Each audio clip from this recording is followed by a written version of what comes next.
مغربی تب روح کی طرف دیکھنا نہیں چاہتی، لیکن مسلمان جو عقیدہ کے ساتھ مغربی تب بن جاتے ہیں، انہیں یاد رکھنا چاہیے کہ آپ جو کچھ بھی جسمانی طور پر دیکھتے ہیں وہ اندرونی کشمکش اور لڑائی کا نتیجہ ہے۔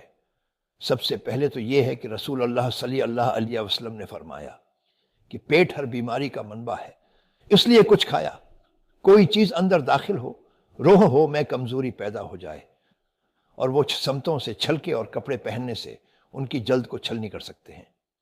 توانائی کے میدان کو تباہ کرنے کی اجازت دیتا ہے اگر ہم جو ڈھال ہم پر ڈالتے ہیں تو وہ ہماری توانائی کو چھین لیتا ہے۔ اسی لیے اگر آپ انہیں پالی ایسٹر میں ڈالتے ہیں تو وہ سڑنے لگتے ہیں، اگر آپ انہیں کتان اور کتان کے بستر اور کتان کے کپڑے میں ڈالتے ہیں تو وہ ٹھیک ہونے لگتے ہیں۔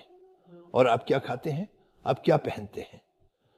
اگر آپ کی صلوات میں کمی ہے، بلکہ اپنی روح کو ہم سمتوں میں طاقت دیں، انسان حملوں کی زد میں ہے۔